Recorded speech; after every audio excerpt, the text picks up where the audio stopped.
Hello दोस्तों, स्वागत है आपका केमकोर्स के इस यूट्यूब चैनल में। दोस्तों हम पढ़ रहे हैं एमएससी केमिस्ट्री फाइनल ईयर से फोटो केमिस्ट्री और आज हमारा होने वाला है फोटो केमिस्ट्री का ये लेक्चर नंबर 3।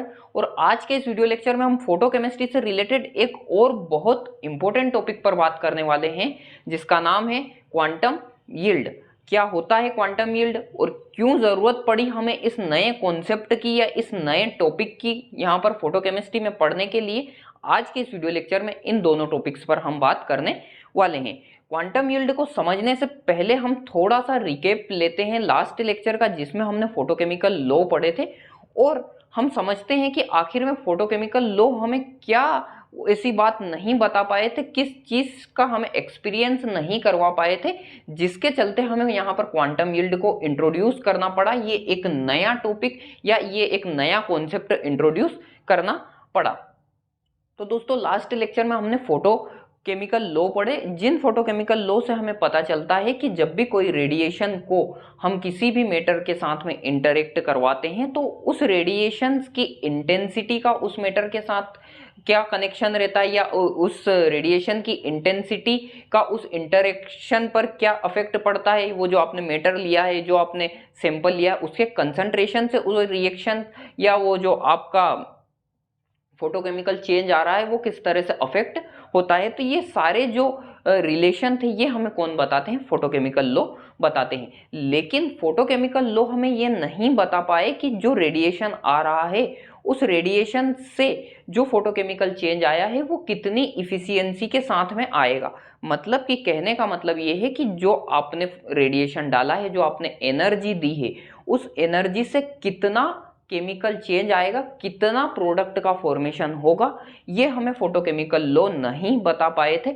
जैसे कि हमने ग्रोथर डॉपर लॉ पढ़ा था जो हमारा थर्ड फोटोकेमिकल लॉ था, उसमें ग्रोथर डॉपर ने बोल दिया था कि जो केमिकल चेंज आता है वो किस पर डिपेंड करता है, वो डिपेंड करता है कि कितनी लाइट एब्जॉर्ब हुई है, कितनी एनर्जी एब्जॉर्ब हुई है। मतलब ये तो वही बात हो गई कि आपने बाइक ली और बाइक में आपने पेट्रोल डाल दिया, मान लो 1 लीटर आपने पेट्रोल डाल दिया, तो आपको ये तो पता होना चाहिए ना कि आपकी बाइक 1 लीटर पेट्रोल में कितना एवरेज देगी, कितनी डिस्टेंस ट्रेवल करेगी। लेकिन अगर हम ग्रोथर एंड ड्रॉपर के अकॉर्डिंग सोचे तो उन्होंने तो सीधा सा बोल दिया कि जितना एब्जॉर्ब होगा, यानी कि जितना पेट्रोल जलेगा उतनी गाड़ी चलेगी। ये तो कोई बात नहीं हुई। आपको एवरेज निकालना है तो आपको एक फिक्स वैल्यू पता चलनी चाहिए ना कि आपने अगर आपकी बाइक में 1 लीटर पेट्रोल डाला है तो वो 30 किलोमीटर चलेगी कि 40 किलोमीटर चलेगी। तो इसी तरह से जो हमने रेडिएशन डाला है उस रेडिएशन से कितना प्रोडक्शन आएगा, कितना एवरेज रहेगा उस रेडिएशन का, ये चीज या हमें ये कॉन्सेप्ट कौन क्लियर करता है, ये कॉन्सेप्ट हमें क्लियर होता है क्वांटम यील्ड समझने के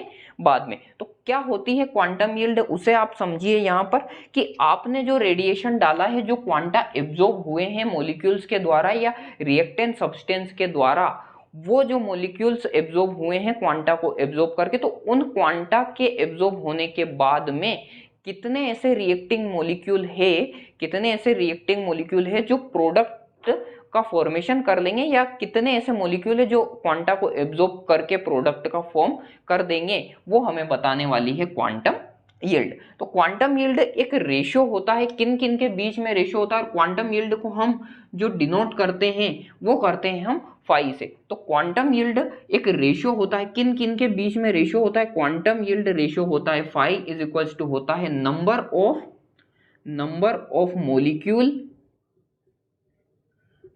ऑफ मोलिक्यूल रिएक्टिंग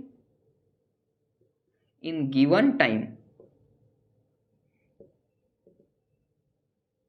मतलब कि एक टाइम में कितने नंबर ऑफ मॉलिक्यूल ने रिएक्शन करी अपॉन में नंबर ऑफ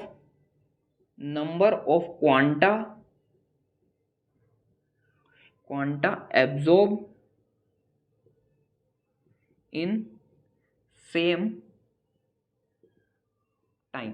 तो क्वांटम यील्ड किस किस का रेशियो होता है कि एक टाइम पर कितने नंबर ऑफ मॉलिक्यूल्स ऐसे थे जो रिएक्शन करके प्रोडक्ट का फॉर्मेशन कर लिए, और उसी टाइम में, उसी सेम टाइम में कितने क्वांटा ये एब्जॉर्ब हुए। मान लो कि एक इंस्टेंट पर, एक किसी रिएक्शन के इंस्टेंट पर आपको क्वांटम यील्ड निकालनी है, तो आपको क्या करना है कि उस टाइम मोमेंट पर आपको देख लेना है कि कितने नंबर ऑफ मॉलिक्यूल्स टूटकर प्रोडक्ट का फॉर्मेशन करते हैं, कितने नंबर ऑफ मॉलिक्यूल्स प्रोडक्ट में चेंज हुए, और उसी टाइम इंस्टेंट, उसी मोमेंट पर कितने जितने क्वांटा ये एब्जॉर्ब हुए उससे आपको उन दोनों का रेशियो से आपको क्या पता चल जाएगा, क्वांटम यील्ड पता चल जाएगी। अब अगर आप देखें तो ग्रोथस एंड ड्रॉपर के लॉ के अकॉर्डिंग अगर आप देखें तो उन्होंने क्या कहा था कि जो केमिकल चेंज आएगा वो कितना केमिकल चेंज आएगा, किसके हिसाब से आप देखेंगे कि जितने क्वांटा एब्जॉर्ब हुए, जितनी लाइट एब्जॉर्ब हुई उतना केमिकल चेंज आएगा। अगर इसके अकॉर्डिंग देखा जाए तो क्वांटा जितने एब्जॉर्ब हुए, क्वांटा एब्जॉर्ब करने के बाद में मान लो आपके पास में ये रिएक्शन मिक्सचर था, मान लो ये रिएक्शन मिक्सचर था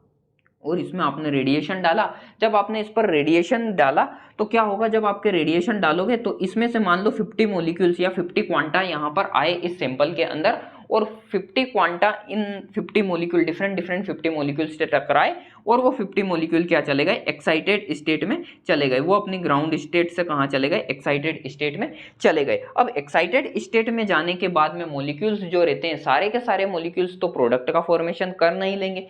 कुछ मॉलिक्यूल्स क्या करेंगे, एक्साइटेड स्टेट से प्रोडक्ट का फॉर्मेशन कर लेंगे, कुछ मॉलिक्यूल एक्साइटेड स्टेट से प्रोडक्ट का फॉर्मेशन कर लेंगे। लेकिन कुछ मॉलिक्यूल क्या करेंगे कि वापस से एक्टिव स्टेट से या एक्साइटेड स्टेट से वापस डीएक्टिवेशन होते हुए वापस से अपनी ग्राउंड स्टेट में आ जाएंगे, वापस से ग्राउंड स्टेट में आ जाएंगे। अब ग्रोथस एंड ड्रॉपर के अकॉर्डिंग देखा जाए तो मान लो 50 क्वांटा एब्जॉर्ब हुए हैं, 50 क्वांटा को एब्जॉर्ब किया तो उनके अकॉर्डिंग तो और 50 मॉलिक्यूल्स ही एक्साइटेड स्टेट में गए थे 50 क्वांटा को एब्जॉर्ब करने के बाद में। तो ग्रोथस एंड ड्रॉपर के अकॉर्डिंग तो एब्जॉर्ब क्वांटा और प्रोडक्शन का रेशियो क्या होना चाहिए, 1:1 होना चाहिए।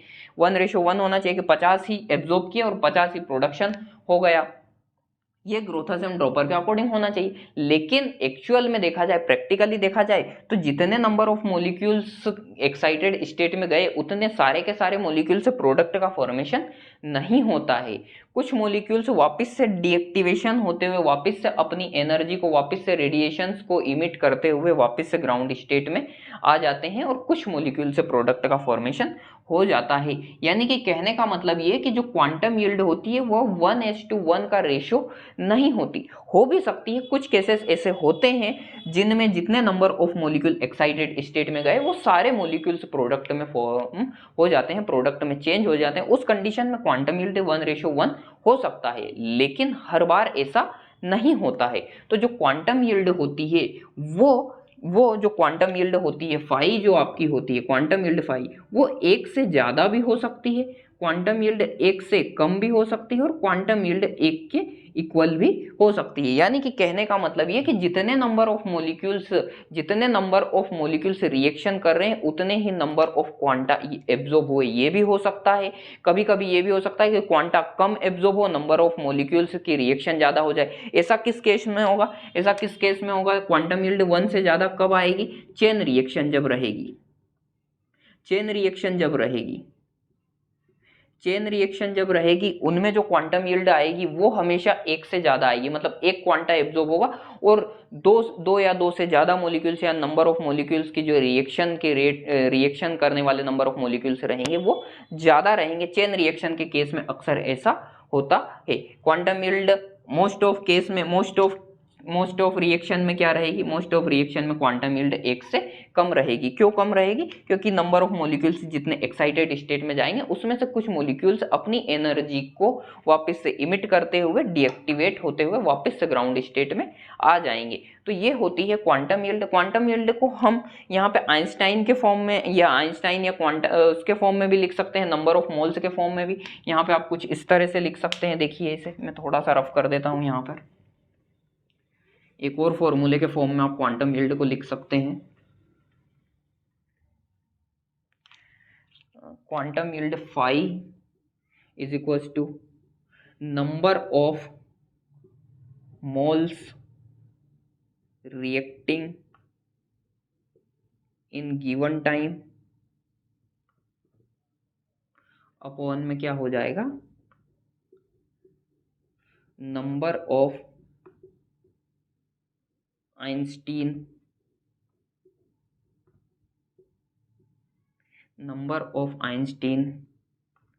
Absorb in same time.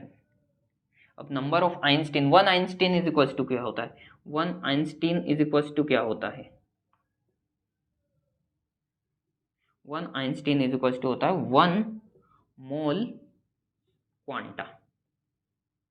1 mole quanta, यानी कि जब 1 मोल रिएक्टेंट करेंगे, 1 मोल मॉलिक्यूल से रिएक्टिंग करेंगे, उस टाइम पे कितने क्वांटा एब्जॉर्ब होंगे? 1 मोल क्वांटा ही एब्जॉर्ब होंगे। तो इसे हम 1 मोल क्वांटा को क्या लिख सकते हैं? 1 आइंस्टाइन भी लिख सकते हैं। तो ये होती है क्वांटम यील्ड। जनरली क्या होता है? क्वांटम यील्ड रेशियो होता है कि कितने नंबर ऑफ मॉलिक्यूल्स रिएक्शन करके प्रोडक्ट में फॉर्मेशन हुए हैं और अपॉन में कितने टोटल क्वांटा एब्जॉर्ब हुए थे। यानी कि अगर 20 क्वांटा एब्जॉर्ब हुए थे, अगर 20 क्वांटा